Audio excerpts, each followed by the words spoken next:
winter horror stories you'll regret hearing by the fire.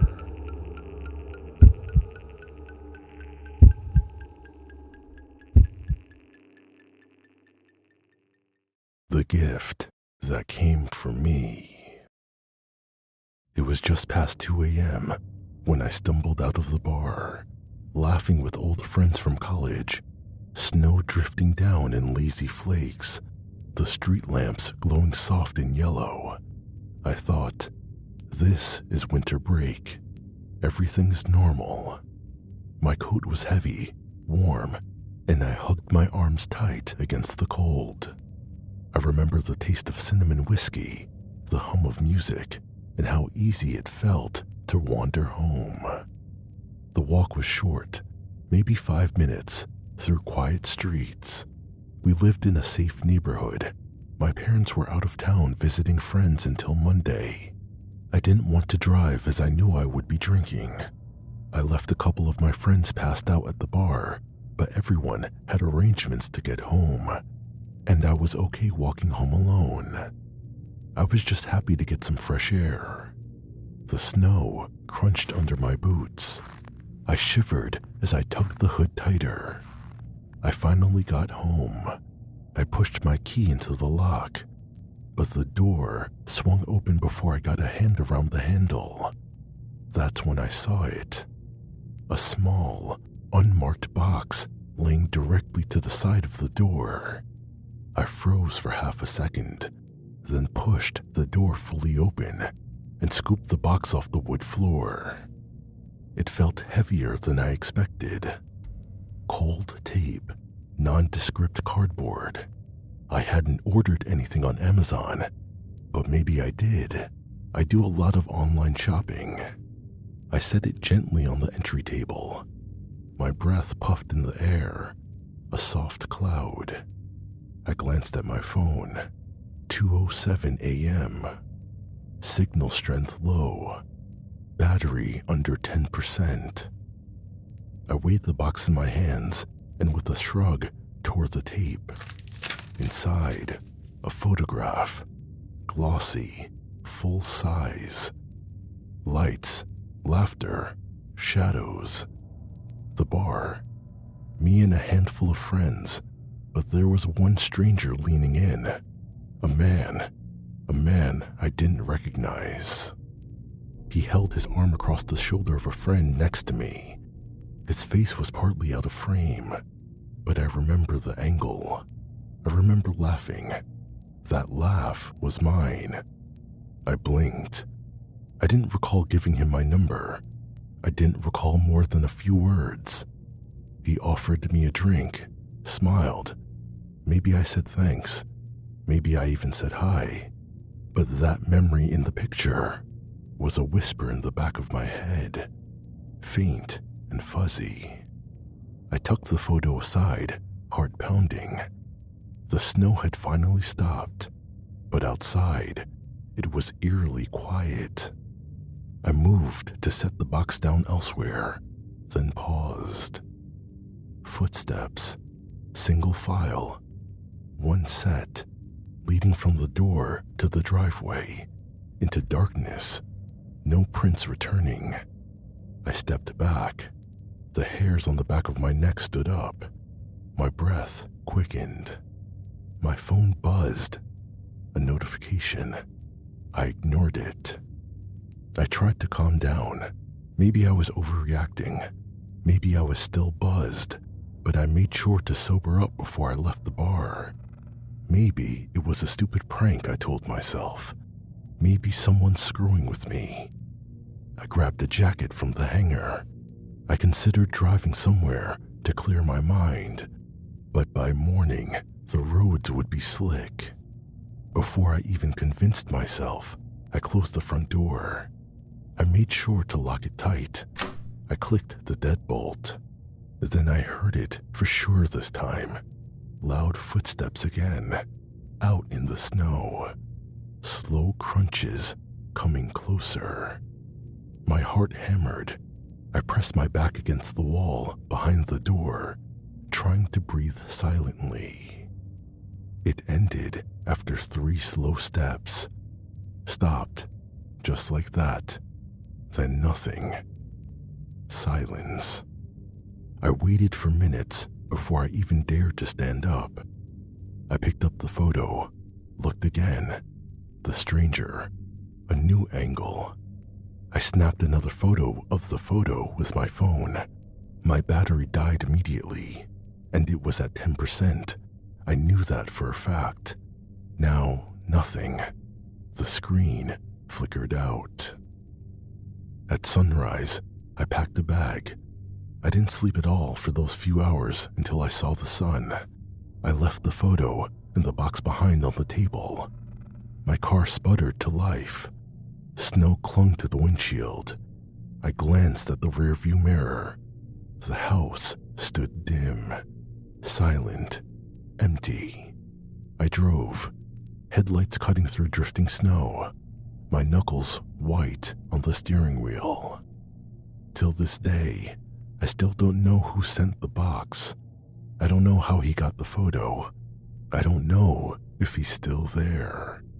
And if you ever thought a harmless night out, just one drink, a laugh amongst friends, couldn't lead to something dark, maybe think again, because someone could be watching and waiting.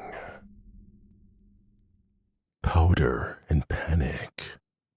Because of what happened, I don't do Airbnbs or rent cabins anymore. Snow was falling hard when we pulled up to the cabin, the kind of thick, wet flakes that blur headlights and hush the forest. Me and 2 friends from work, we were joking, stretching after the drive, shaking snow from our boots. The wood smoke from the stove smelled like pine resin. I cracked a beer, sat back, watching constellations. I remember thinking, this is how winter trips should feel. Night passed slowly. The game was on the TV while we played card games and retold old stories. We had plans to hit the slope tomorrow and to meet some girls.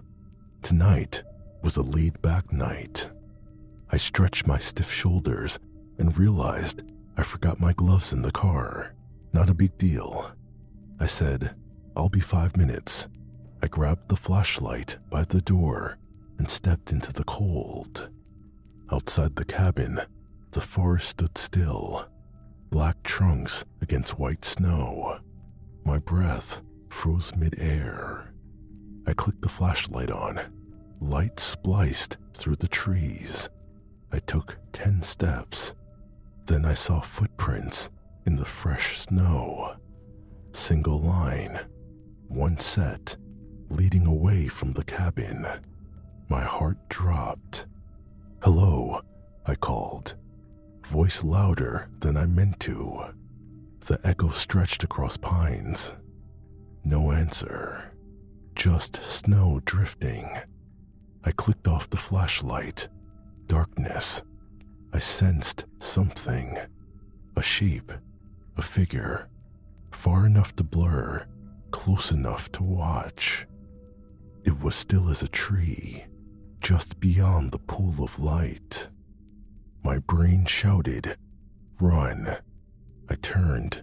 I hit the door handle and sprinted inside the cabin and slammed the door shut. I made sure to lock the door, twice. I was out of breath. My friends jumped up. I saw someone. My voice cracked. They chuckled. They were drunk, of course, but they had a look of disbelief. Probably another renter.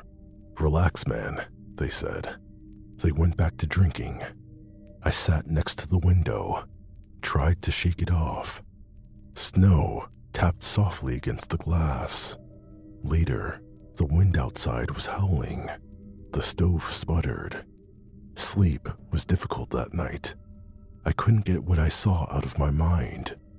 Then it started, while I was half asleep, but not really asleep. Tapping at the window. Soft, slow. almost polite. Tap, tap, tap. I didn't move. I stared, frost creeping around the glass. I tried to pretend it was branches, just wind, but I heard the constant tapping. I hid under a blanket, tried to breathe, pretend, but I heard footsteps now, scraping mulch or snow just outside, behind the window. I didn't sleep after that. In the morning, 2 pairs of gloves were missing, mine and one of theirs. We had left them drying on the rack by the door, but the door was locked, windows sealed, the snow outside untouched. I asked if anyone heard tapping. They just looked at me blankly, shrugged it off. I paid for the cabin myself. I told everyone the trip was over, didn't care if they were mad. We packed up and left. The road was icy. The forest blurred behind us, but when we hit the highway at the crest of the hill, I glanced back one last time.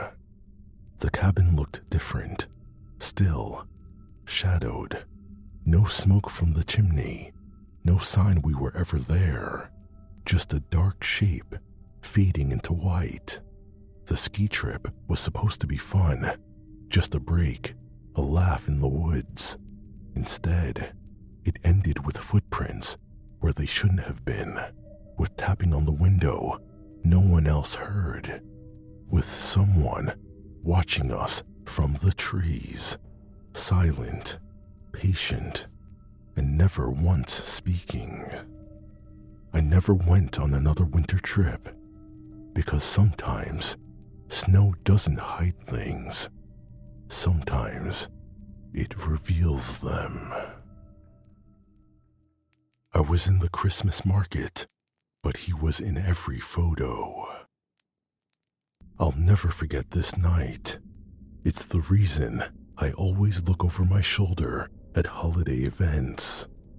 It was the kind of cold that sinks into your bones. I zipped my coat up tight, pulled my scarf over half my face. The city smelled like cocoa and pine. Lights strung across every stall. Reds, golds, warm bulbs glowing against the dark. Carolers hummed. Couples strolled hand in hand. Kids tugged at candy cane striped mittens. It felt like a snow globe, a perfect Christmas scene, like something out of a made-for-TV movie. I walked slow, phone in hand, snap a photo here, friends laughing, mugs of cider steaming, snap another, vendors in wooden booths, garlands of evergreen. I smiled. It felt light, warm. I thought, this is holiday magic. By the time I left, my cheeks were red, gloves damp from the heat of my hands. I got in the car. I put the heat on and started scrolling through the photos. They looked cozy, familiar, until I saw him. In the first photo, behind a stall, a man, barely visible, face slightly turned, pale eyes, not looking at the cider stand, looking at me. I frowned. Maybe it was nothing, just a guy caught in the background, a weird angle. But in the next photo, taken a street over, near the carousel, he was there again. Same coat, same posture, closer this time, head tilted just enough for the light to hit his cheek, eyes focused, staring. I zoomed in. I didn't recognize him. I didn't remember seeing him, but he was in every shot, always behind me, always watching. My stomach dropped. The glow of streetlights flickered across the windshield. Snowflakes drifted sideways, slow and steady. I tried to shake the feeling, tried to go back to the memory of cider, laughter, warm lights. But now, he was in the background, like a broken bulb flickering in every frame. That night, I barely slept.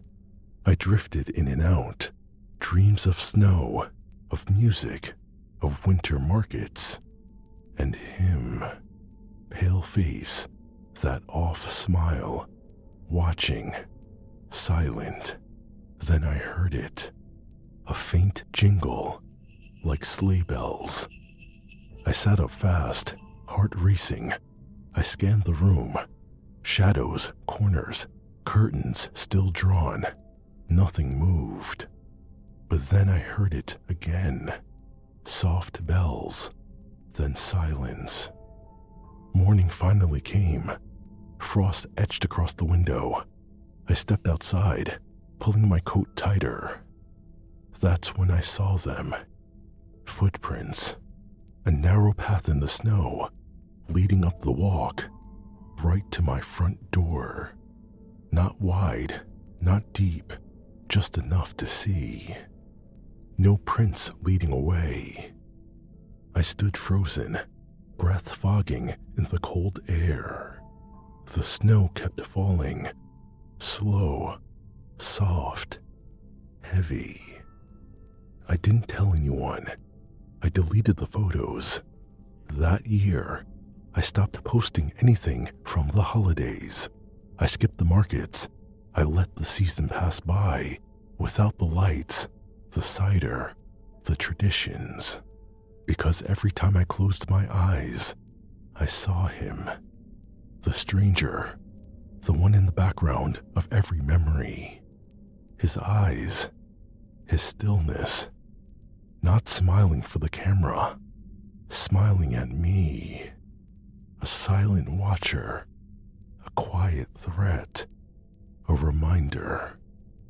Things are better now, mostly, but I still flinch when I hear bells. I still check every photo background twice, because now I know. Some winters, the most cheerful lights throw the darkest shadows. This is Mr. H. You're listening to Masked Horror.